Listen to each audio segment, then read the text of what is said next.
Welcome to Lockdown With. Our guest today is Lucy Shiplee. She is a personal trainer based in London, but this hasn't always been her job.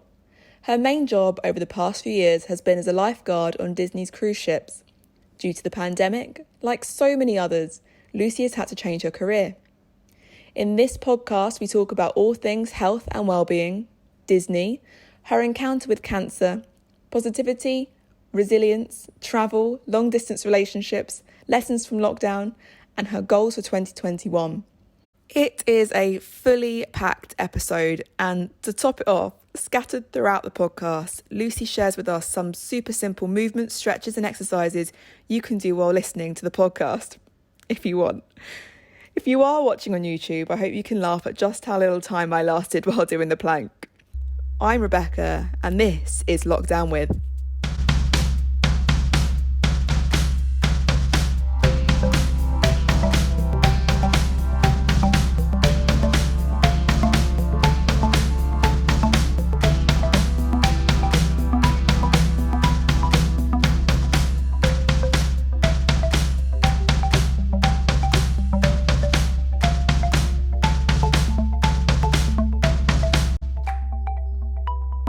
Welcome to Lockdown With.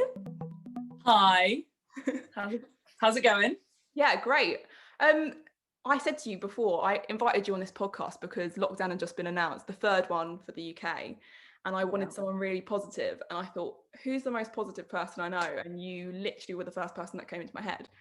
Oh, thank you. No, that means a lot. I strive to be one of those people that kind of can always put a kind of positive spin on things and just kind of be a bit of like comic relief for everyone. So thank you. Yeah, I mean, this year's been quite a crazy one because we met in the pandemic, didn't we? We did. One of the best things to come out of the pandemic was not only getting a job, but getting a new friend out of it, a soul sister. Too kind. But yeah, we met doing first aid at Thorpe Park, which was quite a random job for probably both of us because that isn't really either of our career. No, it was kind of a means to an end, really. It kind of ticked a couple of boxes. It was, I guess, stuff we're both interested in. Like we like, taking care of people, like medical side of things, but it's not exactly our true callings in life. No. No, I think we got each other through all of the whole experience, which was good. Yeah, I don't know how we would have done it on our own. I don't think we might not have lasted as long. Well, we lasted the whole time, so woo. We did. It was an absolute success, and we came out smiling, and we're still friends, which is exactly good. Thank goodness. This year has been a big year for a lot of people, but for you, we're going to get onto your Disney stuff, but you've gone from working for Disney and doing all these amazing kind of travels to kind of been UK bound. Same as me. We're both stuck in the UK for the time being, and then obviously we met at Thorpe Park, and now you're doing your personal training stuff. So how did that come about? Why did you start doing your personal training? That is a very great question. If we're talking like in the grand scheme of things, then we're going all the way back to like Lucy's childhood, because I've just been one of those kids that just couldn't sit still. So my mum was just like, let's wear her out, let's get her swimming, let's get her doing netball, let's get her doing rowing, running, all that crazy stuff. So I guess since I was little, I've just sport and fitness and exercise has been part of my personality. Like I can honestly boil it down to that. It's just, it makes me who I am. So I just slowly throughout the last couple of years, I was considering doing it on one of my vacations from when I was working on the cruises, because the way it works is you do about 4 to 5 months work and then you get anything from 6 to 12 weeks off. So I was thinking, hey, I'll just do my course on one of my vacations and then see where it takes me, see if I can, dabble online or do a little bit as volunteering with the crew members. And then obviously we all had a little bit of extra time on our hands as of March last year. So I suddenly just thought, you know what, now's as good a time as any. Why not turn something that I'm passionate about, something that I already have such a strong base knowledge on, because I've been a county level athlete at school. I went on to swim and row for my university. And I was just like, yeah, let's turn something I love into a career. And here we are 6 months later since qualifying. And I love it each and every day. I think it's a really worthwhile way to spend my time and invest my passions. Because I know you've got your own personal clients now, which is amazing, and then you've also got a new job as well, haven't you? I do, yes. I just started about that. I just started on the 4th of January at Pure Gym, which for those of you who probably, I mean, everyone's heard of Pure Gym by now. It's one of those kind of pay as you go, non-contract, just easy, accessible gyms that are essentially trying to make it accessible and affordable to everyone in the UK. It has some incredible equipment, over 200 pieces of resistance machines in the gyms. They've got what they call functional areas, which is kind of the CrossFit kind of area, which is what I also dabble in as well. They've got all the cardiovascular machines. They've got classes, body pump, LBT, heat, HIIT, yoga, all that crazy stuff. And it's just a really great company to be a part of, because they've already nurtured me. Like, even before I started in January, I had like 4 weeks of training just through the internet and through Zoom calls that prepared me not only for the personal training side of it, but the running your own business side of it, which is something that I have never done until this year. And now I have to not only be super knowledgeable in terms of like the science, anatomy, and physiology of working out, but I also have to know like how to be a publicly traded company or be a sole trader, or how to do my taxes, how to organize all this like lead generation and all these crazy things. So yeah, Pure Gym's been a great start for me. I'm enjoying, even though I'm not physically in the gym right now, I'm still really enjoying being part of the company. So we'll see where it takes us. And I mean, Zoom's great because now you've got your clients all on Zoom. I know, exactly. So the transition into Zoom has been one that I thought would be a lot harder than it is. Honestly, it's been so seamless. It's great to just be able to kind of adapt and overcome and still work one-on-one with these clients to achieve their goals. And I love, it's almost like a puzzle. You just kind of piece together, they give you all the information, and then it's kind of like, it's like being a detective. You like try and think and work out like what are the best moves to reach their goals, whether it be cardiovascular, whether it be aesthetics, whether it be strength, whether it just be confidence and knowledge. It's been great to work with so many different types of clients to achieve like numerous goals. And I'm also doing a kind of 4-week January challenge just for anyone who's kind of tiptoeing into different kinds of mindful movement and exercise. So that's been really fun to get some total beginners on board and kind of work with them up to build their confidence. Amazing. And I'm really interested. I'd love to know what's the most common goal your clients come to you about? Is it something that's always the same? Is it like weight loss, or is it a mix? I'm going to be totally frank and totally honest. Like, we're friends. This is a free open space.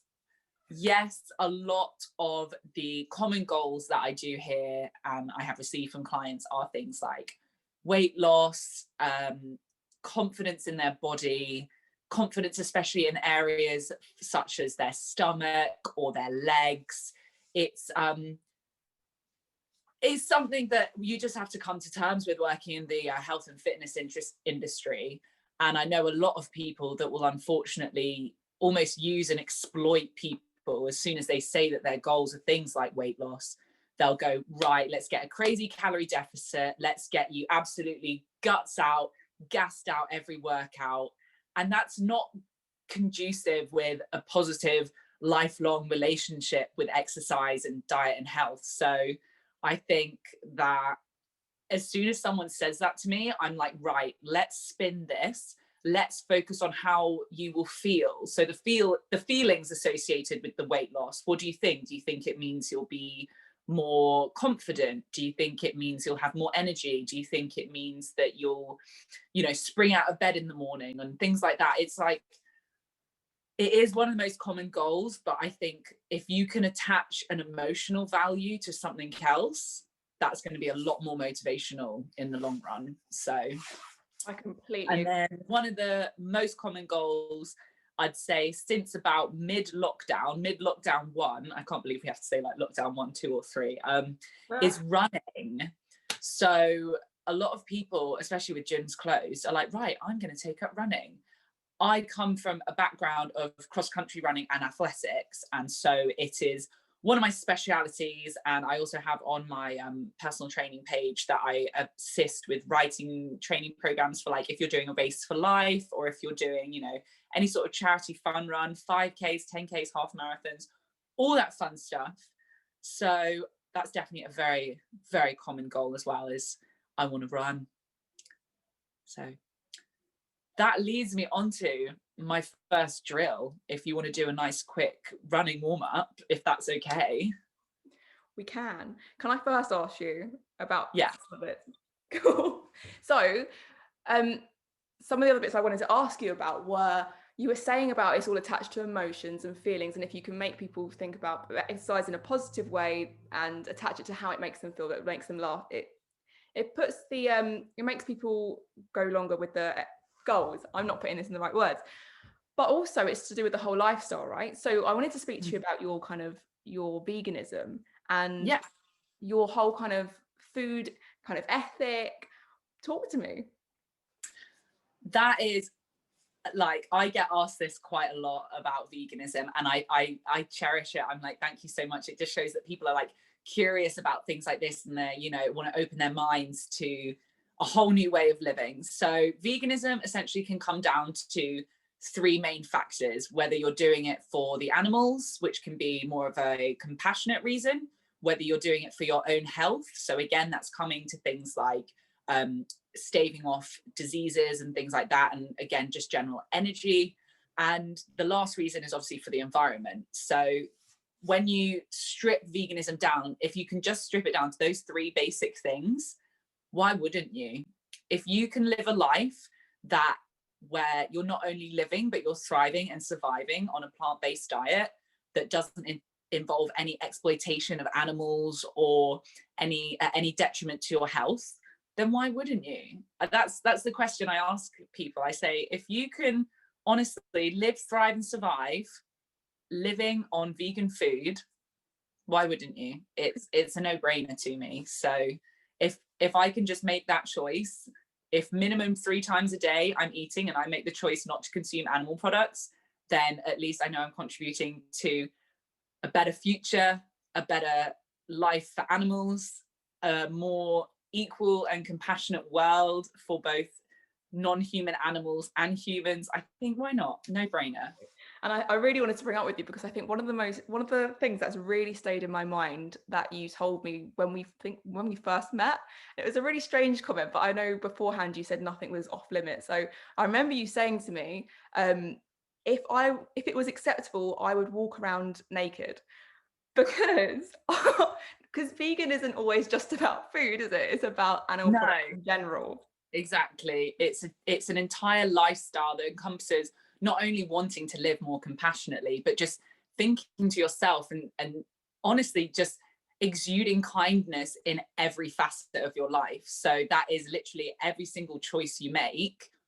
Is it to the detriment of another animal? Why should I have something at the cost or the expense of another animal? So if it's made by an animal for another animal, for example, cow's milk, it's not meant for me. For example, in things that aren't food, things like honey or lanolin and beeswax that are often used in beauty items, so like makeup and skincare and things like that. If it's not meant for me, then I'm not going to take it. So that's the kind of mantra I try and live by. And if by just eating a plant-based diet I can save one animal, then that's what I'm going to do. Amazing. I said to you before this Zoom call to prepare some exercises for us, because we're in lockdown and everyone is, you know, you have to keep your mental and physical kind of body in shape. What have you prepared? What's your first movement exercise for us? So it's going to be a nice quick little ditty which I force myself to do before I head out the door on a long run. There is nothing worse than heading out the door for your run, getting a mile in, and then all of a sudden, oh, you got a tight hip, oh, you got a tight IT band. We don't want that. So just these 2 moves, so simple, so basic, but if you do these 30 seconds before you head out the door, you're setting yourself up for success. So let's do it. Nice and easy. All you need are your legs. It's great. So I'll talk you through it verbally as well, because obviously for our Spotify listeners. So honestly, all you're going to do is stand hip width apart and then just dump all your weight in one of your hips. So that will probably require you to bend the opposite knee, but you're going to just dump all that weight in that hip. Here, I want you to imagine you have a tray with a little saucer of tea, and we want to keep our hips level and return to a flat hip position without straightening through that leg. So the movement is all coming from here, which is going to be around our midsection by our hip flexors. So all you're going to do is tilt your hips back to that normal position. You should feel it in your glute, and it's the most tiny movement. It brings in coordination and balance. I normally do this hanging off a step, but you can also do this standing flat. So it's just returning from dumping all that weight into one leg and then return into a flat position. The reason we do this is because when we fatigue in our running, we often do this kind of bum wiggle thing, and we're all guilty of it. As you get tired, you kind of incorporate lots of unnecessary kinetic movement. It's a bit of a waste of energy. So if you can just focus on, instead of when you're running dumping the weight into the hips, all the movement is just a tiny pull up from the hips, and you're really isolating all the tiny intricate muscles that are needed around your pelvis. Next move, before you head out the door, this is just going to be a high knees, but it's not your standard high knees. This brings in coordination. So you're going to start with your left knee up, and from here you really want to focus on driving those knees up, arms going the opposite direction, and then you're going to go 1, 2, 3, land, and you're going to land again on that same foot, like so.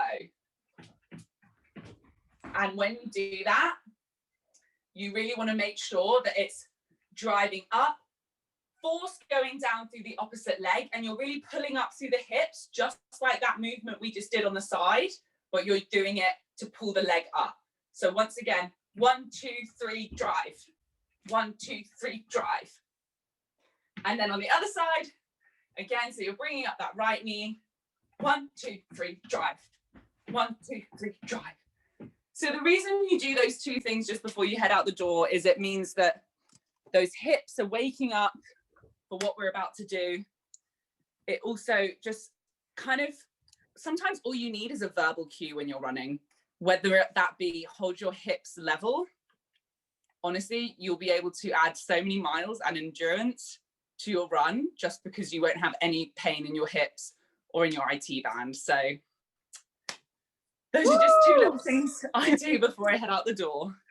Amazing. Top tips for just before running, and great. Thank you. And we'll have, I think we've got 2 more of those coming up for anyone that needs some extra tips. The next section we're moving into is probably one that people are going to find the most interesting section, or what people were thinking was going to be the most interesting, which is all about your Disney stuff. And we had questions on Instagram from this. A lot of them were, what is it like working for Disney?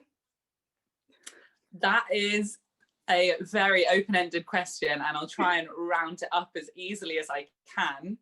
It is, for me personally, right, I'll answer it in 2 different ways. I'll answer it for me personally. It is legitimately every single day an absolute dream come true. And I can say that hand on heart, every single day I wake up with the most energized joy of life, because I get to spend my time with other friends, family, guests, kids, and making their vacation, making their holiday, just by one little thing I can do. I can become a part of their vacation. I can become a part of a special memory for a family. And I think doing that for a company like the Walt Disney Company is ever since I was 13 years old, I said to myself, I'm going to work for Disney. I love everything it stands for. I love going to the parks. I love the movies. I love the TV shows. But almost on top of all of that, just the ethos of the branding is just all about dreams and hard work and just being true to yourself. All those really corny but amazing things, they give me energy and they propel me forward, and they make me jump out of bed every day and go to work, and I really miss it. There might be quite a few people watching this thinking, I would also love to work for that company. What was your Disney journey like to get to where you are? So I'm going to caveat back to that last question though, just quickly. In terms of just being like a regular human being, saying what's it like working for the Walt Disney Company, it is, at the end of the day, it's still a job. You're still getting, minimum wage to be a theme park worker, but you just, Mickey Mouse is your boss. So that's probably what a normal person would say, but obviously I am a complete Disney freak and it's like in my blood. In terms of my Disney journey, I started with the Walt Disney Company in 2014. I did what's called the Disney College program, which is where you take the summer out of university, either in between first and second year or second and third year, and you just go and work at Disney World for the summer. And I was like, okay, like, are we sure? So yeah, I in between second and third year, I flew out from the University of York and I went and I was a lifeguard over the summer at Typhoon Lagoon, which is one of the water parks we have at Disney World in Florida. And coming to the end of my program, I said to one of my managers, I was like, so how do I stay forever?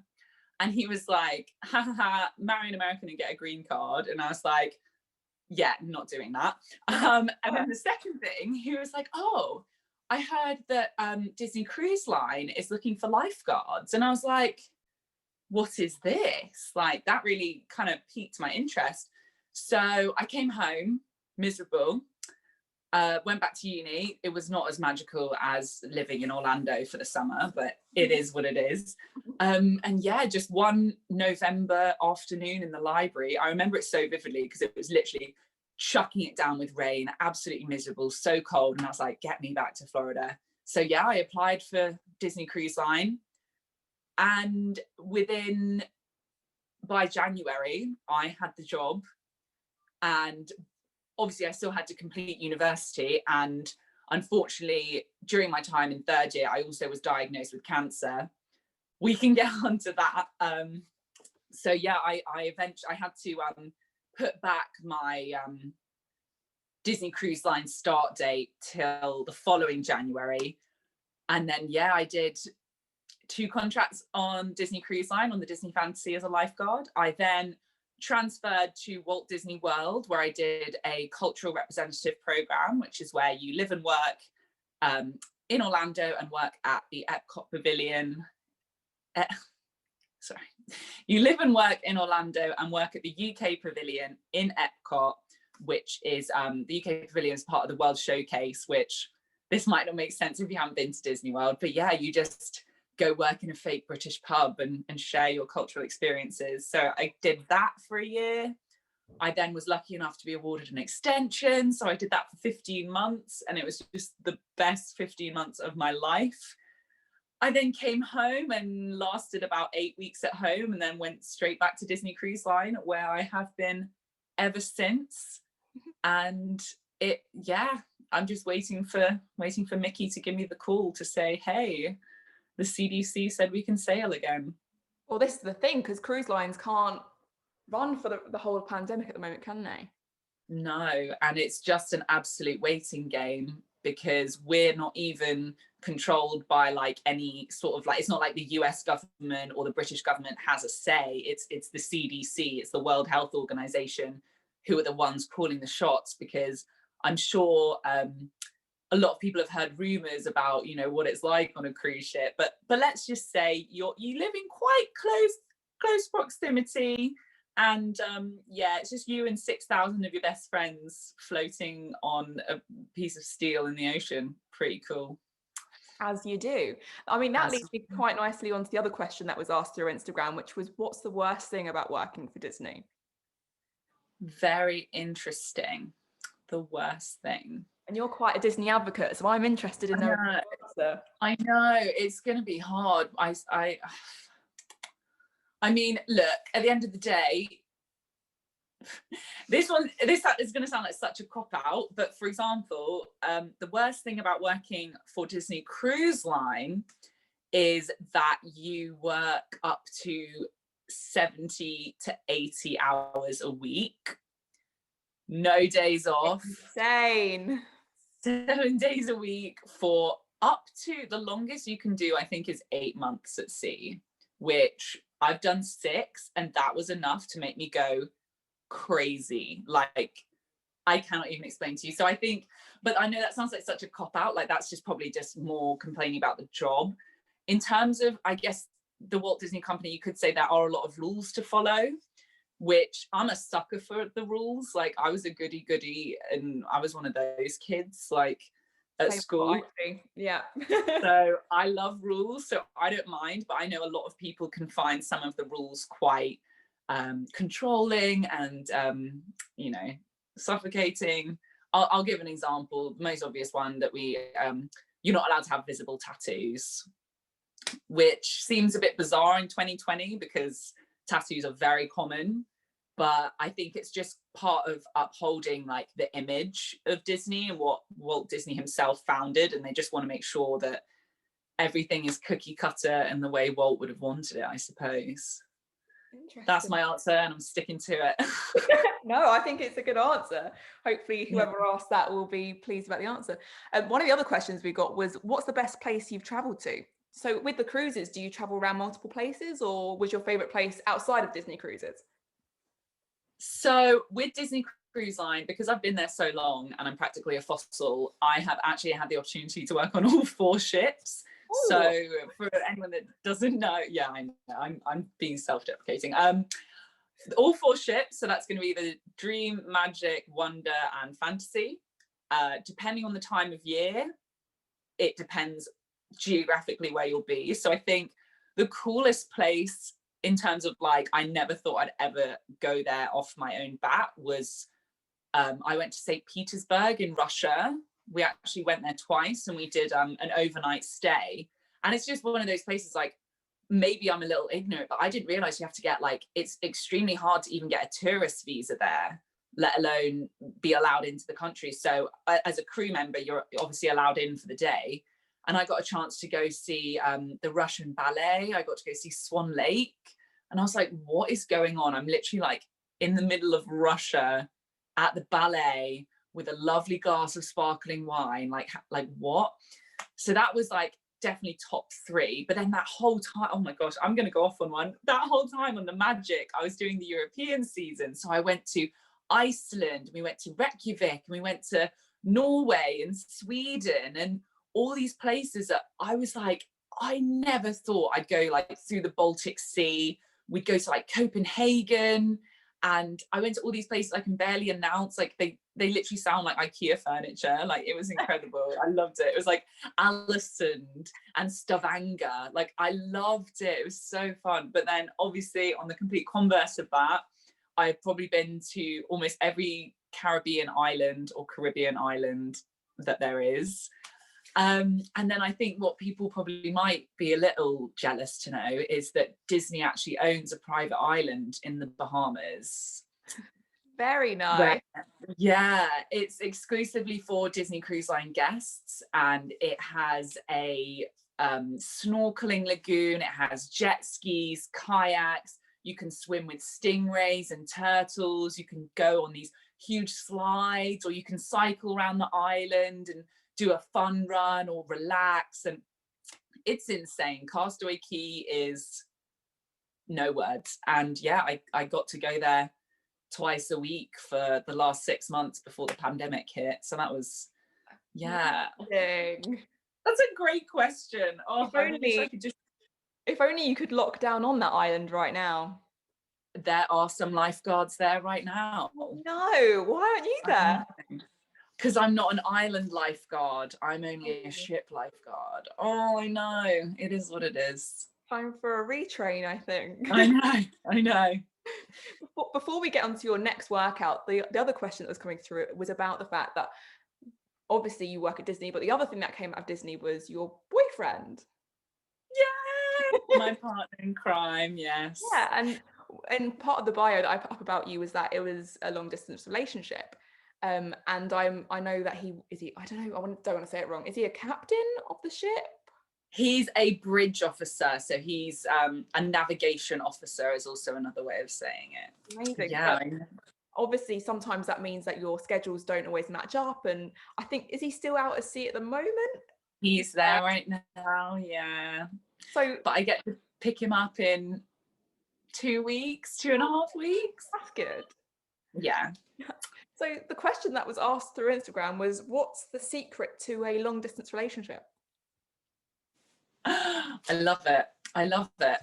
So, right, I'm going to give the most like this is probably the complete opposite. Like, I'm sure everyone's thinking it's about trust and loving each other. Like, okay, it is, but genuinely, I think giving each other grace is the most important thing you can do.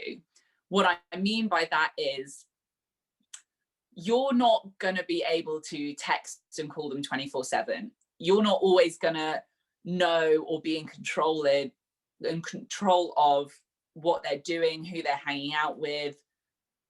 We let it go.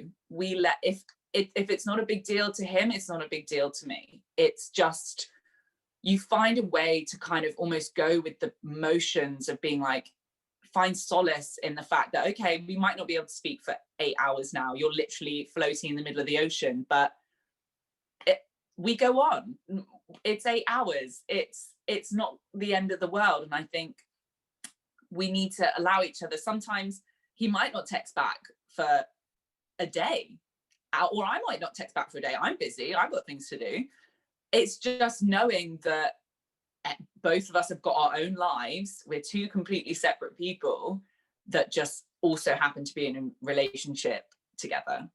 So it's definitely about just kindness and grace, because I'm not in his business. It's his business. I don't need to be, oh, who you hanging out with? Oh, who you talking to? Like, no, because I wouldn't like that to me.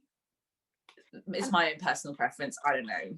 And I mean, also, I love that for a start. That sounds ideal. I mean, I think in practice for some people it might be quite difficult. So what you're doing is really cool. I remember hearing someone else speak about something like this, and it was just like, I want my partner to choose me. I don't want to make them feel like they're stuck.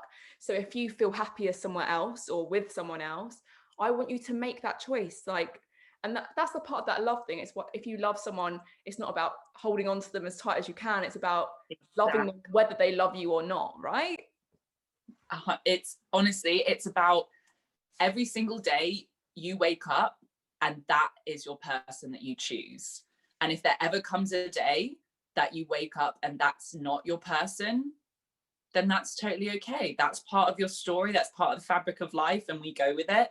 So, like, honestly, you almost took the words out of my mouth, because that's how me and my boyfriend speak about it. It's like, this works because we're choosing each other. We're choosing to make it work. You fit in my life, I fit in your life. And don't get me wrong, we have our times where, for example, now I'm at home. My job doesn't exist on the ship, essentially, but being a navigation officer, he's essential. So for at least the next couple years, for example, worst case scenario, he could be back and forth on the ships. I'm like, okay, I want to buy a house. I want to settle down somewhere. And we have to really think about what we want and moving forward, if what we both want is in line with each other. It's not about pushing, it's not about forcing, it's not about gripping onto it, because like, it's such a tricky one, because I know everyone's like, if you love something, you should, hold on to it. And if you've invested all this time into it, but it's like, life's too short. You have to invest. It's such a hard thing to articulate, but I think you're We doing a wake up. really good job of it, and I think Thank it you. makes sense to me. So if it makes sense to me, I'm hoping it makes sense to other people as well. I think that really does summarize it quite well, and it sounds like that's why it does work. And how long have you been together for now? In July, it will be 3 years. Oh, lovely. But in that 3 years, how long have we actually been together in real life? Probably like 10 months. Gosh, that is so depressing. It's not the strangest relationship. I mean, no relationship is strange. I think they all have their own kind of quirks and their own kind of rules. I mean, I've met someone that was with someone for a year and they hadn't met face to face ever, but they would FaceTime every single day and that worked for them. But to me, that was really strange. But that's why we can't really look into other people's relationships, because it doesn't really work like that, I guess. Exactly. So, do you know what? Go on. I was going to say, I think you would love a long distance relationship because you're such a strong, independent woman. It really suits women like us, honestly. Like, we've got our plans, we know what we want, we're doing our stuff. I'm literally, like I say, I'm working every single day. I'm training my clients, I'm doing all my research, I'm keeping up to date on all this science stuff, I'm seeing my friends, I'm texting, you know, all my pals, keeping a whole friendship bubble. And then my boyfriend just like nicely slots into my life, like every now and again, you know? You know what? It sounds like my ideal, but if you ask any of my ex-boyfriends, they probably won't agree with you. But maybe this is the next phase of my life, you know? Yeah, you got to do it for you. Whatever, we'll see. That's what I'm moving more towards for sure. Great advice there. Let's move on to your second movement, exercise, stretch. Yes, I feel really silly. I wrote it down, didn't I? Oh, heavy leg flow.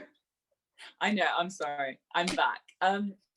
Yeah, it was going to be my heavy leg flow, which in hindsight, maybe it would be nice to have a mat. I've got a mat. I'm prepared. Yes, excellent. Okay, so all we're going to do, let me put out my makeshift mat. It's kind of like a little yoga flow, and we're just going to wake up two separate parts of our legs. So I want you to kneel down on your knees, obviously. Yeah, got this one. Got that bit. So from here, you're going to bring up your right knee into a right angle. From here, you want to make sure that your knee is never going over those front toes, but we are going to slowly sink into it, opening up through your hip flexors. But with this one, you really want to make sure that your hips are underneath you. So almost tuck under your pelvis. And you should feel a lovely stretch in that hip flexor of the leg that's out long. From here, we're then going to slowly roll back. So we're almost sitting on our foot. We want to have our toes pointing towards the ceiling. And from here, it's such a slight movement, but you're just going to tuck your chin to your chest and slowly try and sink back a little further. You should get a really yummy stretch in the back of your straight leg. And honestly, by just tucking your chin, you'll be surprised how much of a deeper stretch you get from there. Yeah, good. Lovely. We're rolling back through. When we're at the top, just open up through the chest. Ooh, and then coming back to that kneeling position. Same again on the left leg. So right angle, making sure that our calf is stacked, that our knee is over our foot, sinking into it, welcoming that sunshine on the hip flexor. It is so important, especially right now with us all working from home and at a desk. Our hip flexors and our glutes, they get lazy. They get lazy from not being worked because we're sitting down too much. So this is a great little refresher. Now we're sinking back into that heel, toes towards the ceiling. So this is a great refresher or energizer, either before or after a long walk. But also if you just feel like you've been sitting down all day, just to stretch out your hamstrings and hip flexors is so important. So again, chin to chest. Lovely. From there, rolling forwards, opening up. Oh, love this one. Good. Yeah, it's nice to move your body in a different way. From here, this is the killer. If you're not, are you wearing shoes? Do you want me to take them off? If you can, just because the soles of your feet, the fascia and the soles of your feet, they get so tight from the shoes we wear, running, all that fun stuff. So all I want you to do is stay in that kneeling position, but curl your toes under and sit back on your heels. You should welcome a lovely stretch, a lovely bit of energy in the arches of your feet. Whew. Feels good. Just hold that for 3, for 2, for 1, and then we're done. Oh, feels good. I love that. It wakes up a little bit of energy in my legs. I know. And it's one of those things, like, I'm sure you've practiced yoga. It's all about the prana, the energy. You want to feel that energy flushing through your body. And then my scientific personal trainer head is saying that it's essentially just heavily oxygenated blood, which is then utilized by the muscles and organs to assist us on our daily functions. Stop taking magic out of it. I know. I have to be a scientist. Why am I doing this? I know. I'll tell you what, one of my favorite things though is when I wake up in the morning, I try to stretch up as far as I can.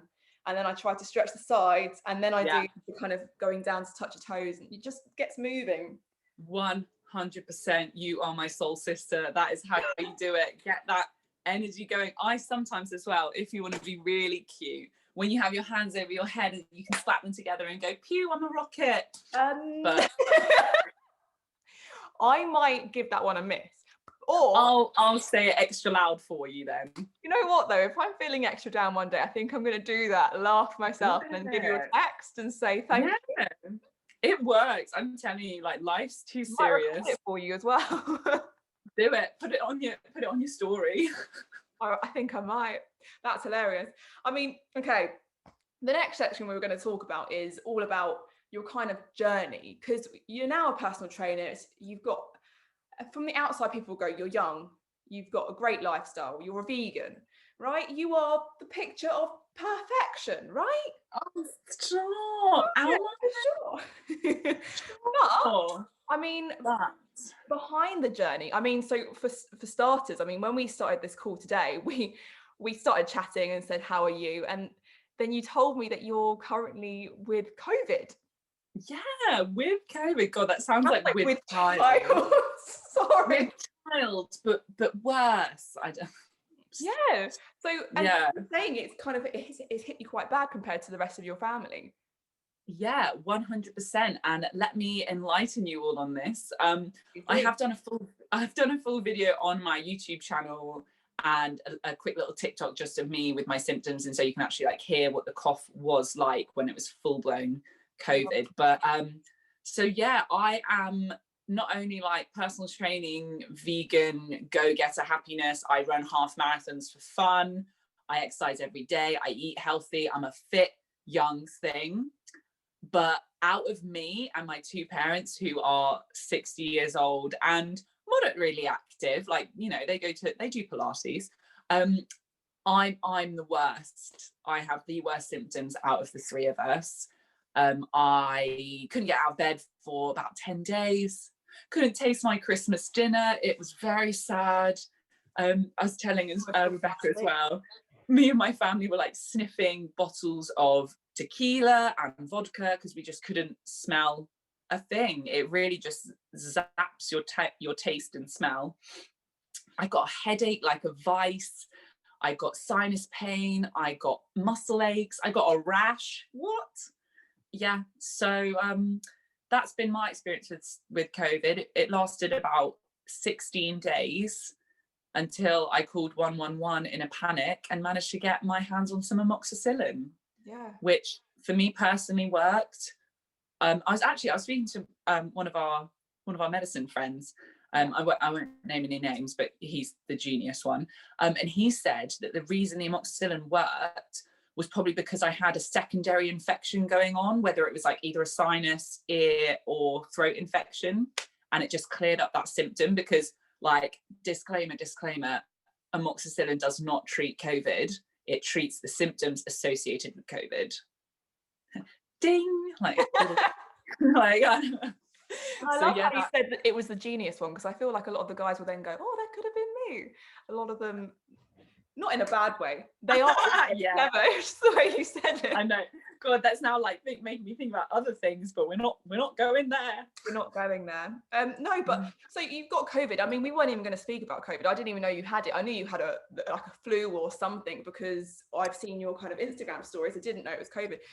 But we kind of had to mention it, I think, because it's important. I mean, you said to me at the beginning, just in case I cough, like, sorry. And I was like, it's all right, we'll edit that out. So, you know, it might chop and change a bit, but I mean, that's fine. And it's good that you're still carrying on with your fitness stuff. And I imagine that's quite difficult if you're trying to work out and you've already got kind of, because obviously it's a respiratory virus, so it's going to affect your lungs. So good on girl, let me tell you, the first week of having it, I got out of breath just having a shower. I got out of breath getting dressed. I got out of breath making toast. And like I said, I'm Mrs. like running, jumping, climbing trees. Let me run for 2 hours without getting out of breath. But this was like, it was insane. It was insane. I had no words. And I tell you what, because I thought I had this when I was in China right at the beginning, like in January, like 2020. And I was the same. I walked up like a few steps at the tube station and I was like, why am I out of breath? I literally work out every single day. I do yoga. I tried to do yoga and I couldn't because oh my God, you can't breathe deeply.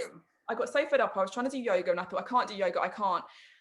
So I tried meditation. So I did like a meditation that was going to help your immune system. And I thought, this is going to be it, whatever it is, because we didn't know about COVID at the time. Whatever's in my body, this will help. And I remember sitting there and the lady went, breathe deeply. And I was just like, I literally can't. Like, and I had to stop the meditation because it was the most frustrating meditation I've ever done. The complete opposite. And that's the opposite of what you want meditation to do. But a silver lining, as I said to you, is that now you've had it, hopefully that gives you some kind of immunity for a little while. Who knows? I feel like it's a brand new scientific fact every day. So I don't know. But I mean, what we were going to talk about in this health section was the fact, and you mentioned it earlier, was that your health journey has had its own hurdles. So I mean, you've told me before that you had some run-in with cancer. Yeah, just a little run-in. It just, decided to just knock me out for about a year and a half. Yeah, it's such a weird thing. It's now just part of my story, but at the time I let it define me. Understandably, like, you're 21 years old and they say, oh, by the way, you have cancer. Yeah, it was honestly the most debilitating and annoyingly demoralizing time of my life. It involved, again, no tea, no shade, but it involved a lot of doctor's appointments where they just said, we don't know what's wrong with you, and leaving me in tears and just leaving me hopeless. Like, why can't I get out of bed? Why do I have all these mysterious symptoms? Why am I not living the way a normal 21-year-old female university student, why am I not having the same experience as my friends? It was just a really hard slog for a really long time. We've actually now I'll explain the type. So I had what's called Capillary Thyroid Cancer, which your thyroid is one of those organs that, like, you kind of hear about and you kind of know about, but you don't really realize how much it's actually used for in the body. It's in charge of everything from metabolism to how you uptake nutrients from food, to your energy levels, to things as well as hormone secretion that then affects things like your memory, your muscles, your bones, you name it. Like, your thyroid helps in some way. It's essentially like the control center. It's located in your throat, just above your trachea. I now just have a line. I don't even know if it will come up on camera yet, just about. Yeah, so it's I had a tumor growing on my thyroid. It meant I lost severe weight, even though I was eating like a horse, because I'm a swimmer. I was a swimmer in my third year at uni. I've always been a swimmer, but just for the sake of the story, I was a swimmer. So I was swimming like 12 hours a week and I was eating like a horse, but I was just so skinny and so frail. My eyes were like sunken into my head.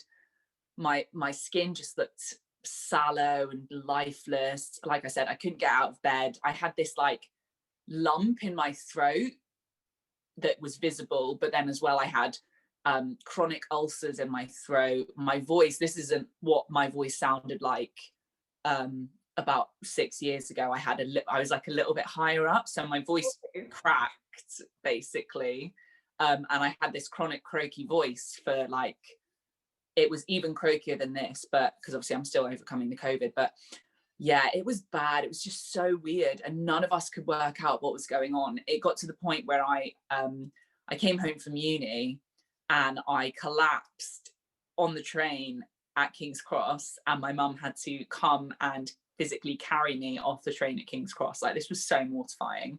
And then it still took another 5 months to get diagnosed. They didn't know what was going on. And even then, when they diagnosed me, and this is like the icing on the cake, so my tumor at this point had grown to almost like half the size of my neck. And I was having trouble breathing when I was swimming, and I was having trouble swallowing. And initially they were like, yeah, we'll remove the tumor for, you know, cosmetic reasons, just because we're not really sure what it is. Every time they did a fine needle aspiration, it came back as non-determinate, which is fine. They were like, you know, some things are indicating that it could be like a cyst. Some things are leaning towards something a bit more sinister. We don't know. Let's just take it out and then we'll see. So initially, when I had it removed back in 2015, just the tumor removed, they took out half the thyroid as well, the one that was growing on. And then we thought it was nothing. We were like, oh, cool, it's gone, yay. And then I go up to get the results, and I go by myself and with my partner at the time. And we just thought it was going to be cool. Results are great. Go live your life. Unfortunately, they called me in the room, and it was just me and, like I said, my boyfriend at the time. My parents were back in London. I was up in York, and he was like, yeah, so the lump was a tumor. It's cancer. It's stage 3. It's papillary thyroid cancer. You now have a cancerous thyroid, and we need to get it out of you, and you need to have radiation therapy. And this was all dumped on me.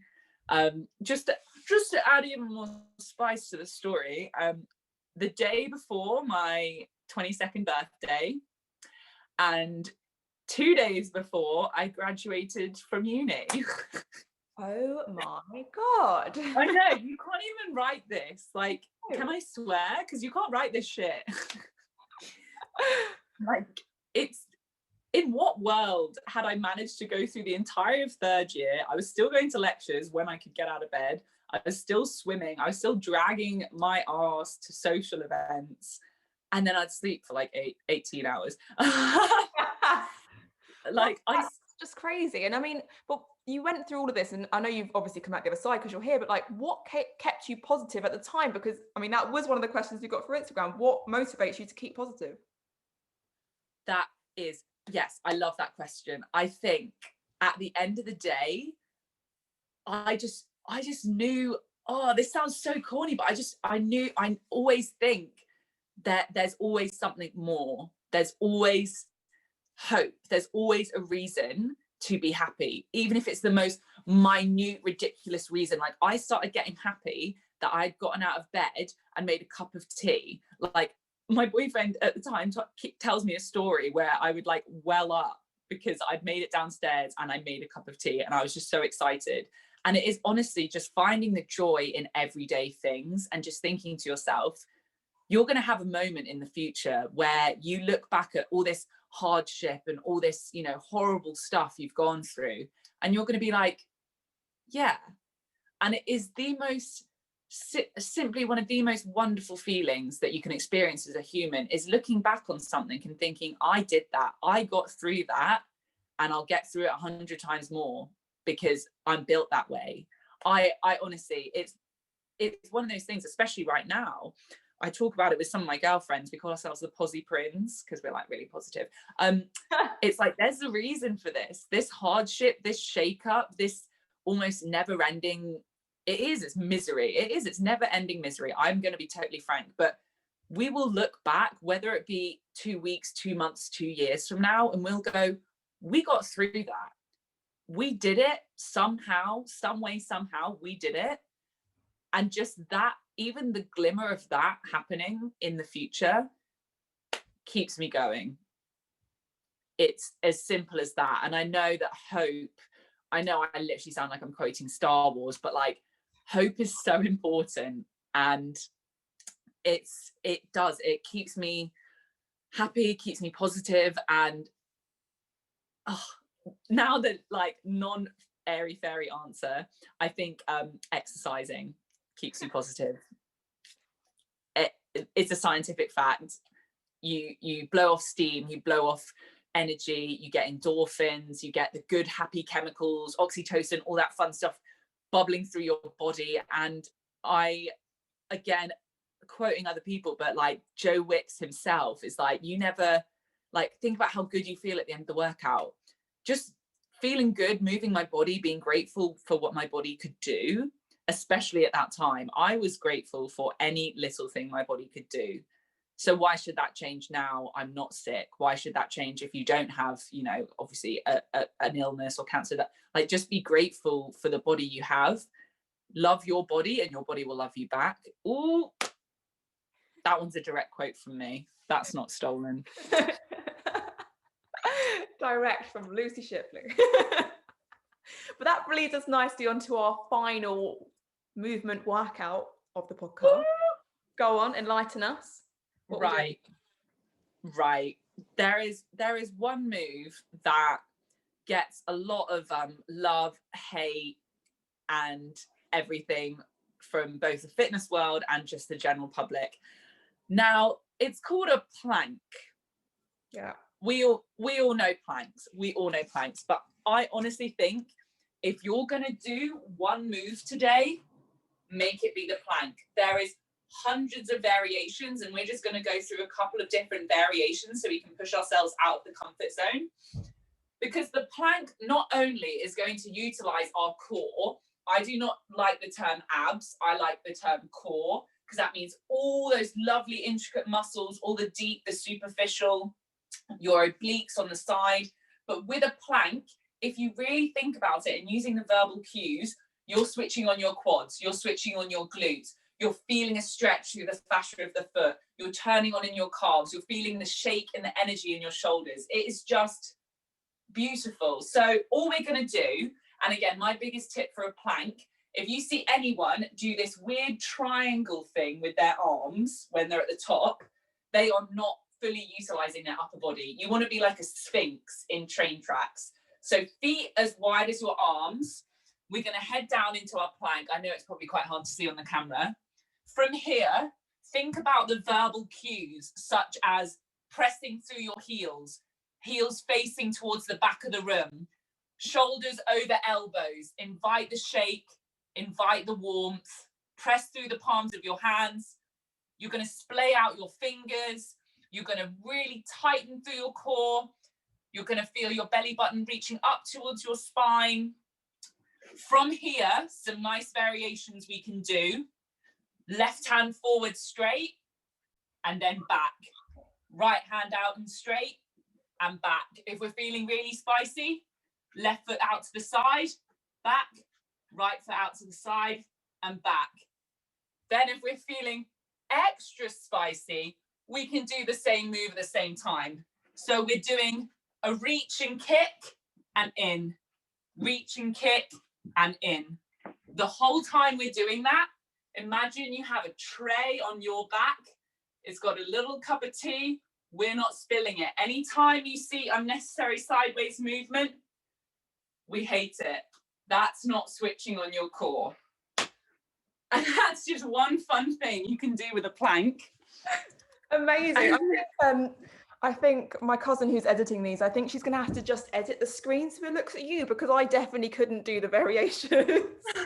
But I would have myself holding the plank for probably at least 30-40 seconds. Just saying. No, that's good. Smash. And I think another thing with the plank, especially if you're looking for motivation, say to yourself at the end of every workout, it takes 1 minute. Say to yourself, right, I'm going to try and plank for a minute. And then at the end of your workout on Wednesday, say, do you know what? It's been 2 days. I'm going to try and see if I can do it for a minute again. And it's a great way for that like instant gratification, because you will improve very quickly and it will give you that motivation to keep going. Oh, the plank, my friends. Last thing on the plank, make sure that your neck is an extension of your spine. You don't want to be like a little turtle, and you don't want to be hunching up too much. It's just a extension of the spine, neutral, beautiful. Invite that energy. Beautiful. I digress. I mean, it leads us on to our last section, which is just, because I felt the reason why I invited you, which I said at the beginning, was because you're so positive. And then we've kind of looked at all the different ways you are positive in, you know, your lifestyle, your personal training, even with your clients, you seem really positive. You're in Disney, and I just wouldn't be able to be that person that's just that nice to like kids and families when they're really annoying. So like, good on you. And then, thank you. It's a badge of honor. Oh, well. And then we've looked at all of your health stuff and all the hurdles you overcome, and you're still this positive person. And it just seems like, I don't know, maybe you were just born with it. Like, you know, what they say about the hair, maybe I'm just born with it. But I also think that is a massive credit to you. So like, completely love that. I just wanted to like, I mean, you kind of touched on it in the last section we were talking about, but obviously we're in lockdown now and a lot of people are going to be struggling. And the reason why I wanted you here was because you're so positive. What can you say to these people that, you know, to everyone listening, to just give them a bit of an uplift? I love that. I think, thank you. Firstly, thank you. I think that really nicely strokes my ego and just makes me all warm and fuzzy on the inside. So thank you. I think the first thing to do, and again, this is going to sound super cheesy, but I've actually been going through it with some of my clients, is look inside and take stock of how you are feeling. We can so easily go through this whole thing on autopilot. But what will that achieve? I think it's really important that we look and ask ourselves, how am I feeling today? What do I want to do today? Do I feel out of control? Do I feel apathetic? Do I feel unmotivated? And think to yourself, right, what steps can I take? Because I don't want to feel this way anymore. Think about, if you keep feeling this way for 2 weeks, what are you going to look back and go, that was great?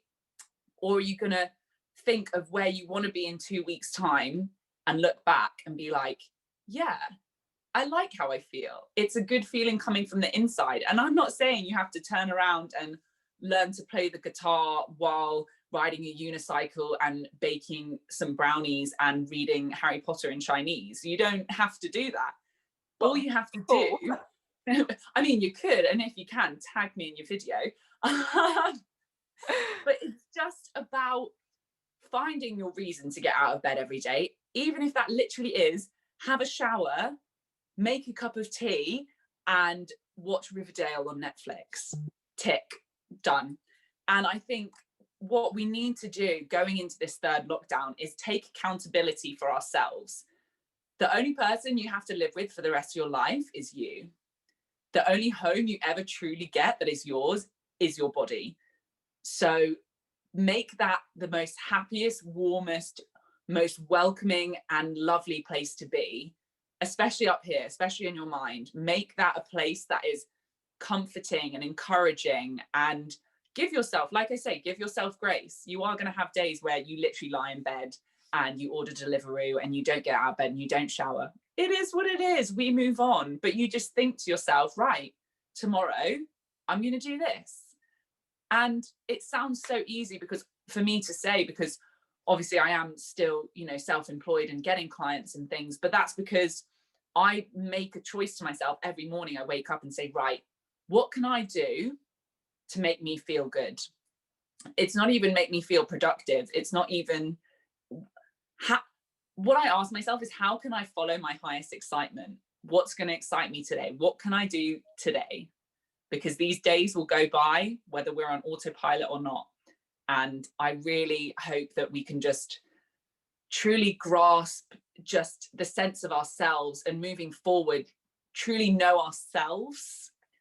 So my biggest kind of thing to say to people is, give yourself grace, fall in love with yourself, fall in love with this home that you've given yourself, and just thrive in any way that you can, because everything you want is within your grasp. And these things have already happened for you, but just time hasn't caught up yet. That is truly, have that belief system. Everything that is meant for you will come to you. It might seem like a huge roadblock right now. It might seem like there's a bump in the road, but this is part of your journey. This is going to be woven into the fabric of your life. This is just going to be another part of your story. So make it a good one. I feel like I've got like a nodding dog syndrome. I'm literally sitting here going, yeah, but I don't want to speak over you. Zoom is really bad. Like if I speak over you, it kind of cuts out when we both speak, but I'm just sitting here nodding for anyone that can't see me. Hey, if you want to, like when you're editing, add little bits in, like with your microphone. Oh yeah, that was great. You're doing great, sweetie. But you were speaking about goals and making every day count. What are you doing with this third lockdown? Love that. Thank you so much for asking. I am taking on as many clients as possible that want to be held accountable, that want to get into a routine, that want to move their body, shake it up, take their body out of the ordinary, and just do something a little bit fun that gives them a bit of structure. And some benefits of that are things like I say, confidence building. You're going to get more knowledge. You're going to feel ripe and ready for, as soon as when this lockdown is lifted, you're going to feel so good about yourself and so accomplished. And I want to be part of that journey for you. I want to help facilitate you on your fitness journey. And really cheesily, my my personal training business is called Lucy Shiplee. So what we kind of encompass there is that we want everyone's ship looks different. Ship shape can mean a different thing from you to everyone else.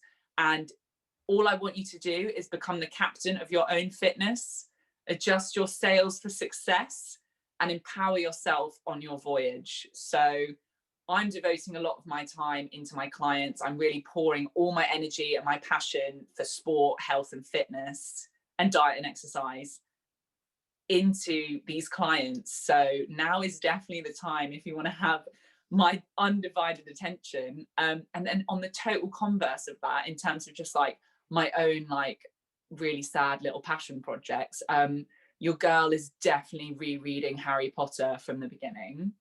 I've never read it. Is it good? As a book? I mean, I've watched 4 films.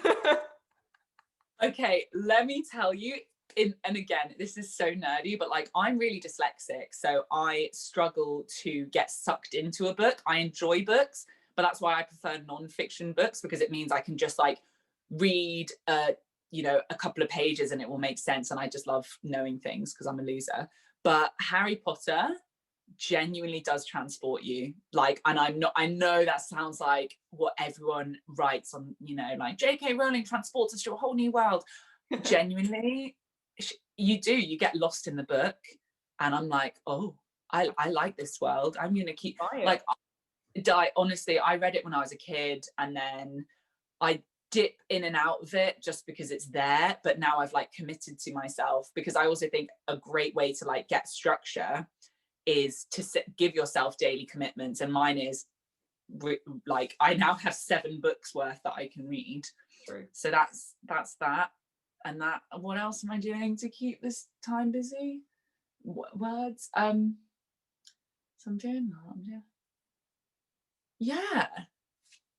That, I think that is enough. I feel like your whole days are going to be taken up. Yeah. But on that, with the name of your business, you know how you were saying about the ships. I was walking down the road. This was probably first lockdown. Yeah.